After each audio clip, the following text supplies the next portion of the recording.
For today's ulam nga po mga mamsi, magluluto naman po tayo ng chicken curry. Saktong-sakto nga rin po pala ito kung nag-iisip po kayo ng ulam ngayong araw. Huwag ka na pong magdalawang isip, ito na po yung lutuin mo ngayong araw, ang napakasarap na chicken curry.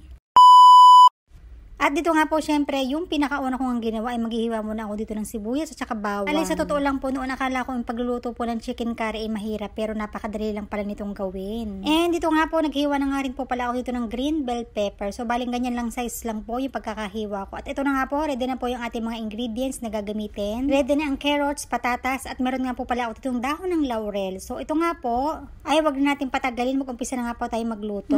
Kailangan ko na nga po talaga magluto dahil ito po ay medyo late na rin. At dito nga po sa kawali, naglagay lang po ako ng saktong mantika at inilagay ko na nga rin po pala dito yung mga chicken. Bali nga po pala, yung gagawin ko dito sa mga chicken, syempre ipiprito ko muna siya ng konti hanggang sa mag-brown lang siya. Mas masarap po talaga kasi ang chicken kapag medyo ginigisa mo siya or pinipirito.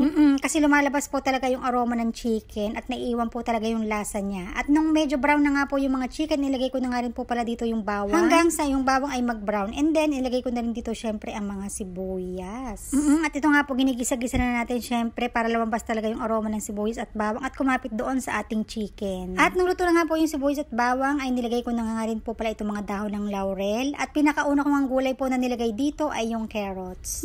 Yung carrots po yung pinakaunang gulay na nilagay ko dito kasi feeling ko po ay ito yung gulay na pinakamatigas kasi medyo makapal po yung pagkakahiwa na nagawa ko dito. At dito nga po pala nagtimpla na nga rin po pala ako ng konting chicken powder at saka ng white pepper. So dito nga po ay nilagyan ko na nga rin po pala ito ng konting sili. Ito pong sili syempre optional lang din naman. Kung hindi kayo mahilig sa maanghang at saka may bata po kayong kasama, ay wag nyo na pong lagyan ito ng sili. And then, nilagay ko na nga rin po pala dito yung mga patatas. Pagkatapos, naglagay na nga rin po pala ako dito ng isang kutsara ng curry powder. Totoo lang po, hindi naman ako ganun kagaling po magluto. Yung sakto lang po, pero marunong naman po ako magluto. Nilagyan ko nga po muna ng takip syempre para mas lumambot po yung patatas. Pagkatapos, inilagay ko na nga rin po pala dito yung pure coconut milk. Dahil nga po medyo malapit nang lumambot yung patatas. Pagkatapos po niya, ipinatay ko na rin yung apoy at inilagay ko na nga rin po pala itong mga green bell pepper. At wala, luto na yung ating ulam ngayong araw. So dito nga po syempre naglagay na ako sa mangkok nang makakain na tayo. At dito nga po naglagay ako ng nilagang itlog sa ating chicken curry. Din po talaga itong nilagang itlog naka-partner, lalong-lalo na po kapag may rice. At ito nga po habang mainit pa yung ating ulam syempre, kamuha na nga rin po pala ako ng konting rice. Dahil na-excited na rin po talaga akong kumain. Medyo matagal-tagal na rin po ako hindi nakakain ng chicken curry na Pinoy version. Kain na po tayo. Kumuha na nga rin po pala kayo ng pagkain na sabayan nyo po akong kumain. Napakasarap po talaga ng ulam na naluto ko ngayong araw. Iba't iba man po tayo ng way ng pagluluto. Ang importante ay masarap pa rin po. So yun lang po. Salamat po sa panonood. Sana po nagustuhan nyo yung aking nilutong ulam ngayong araw. Bye!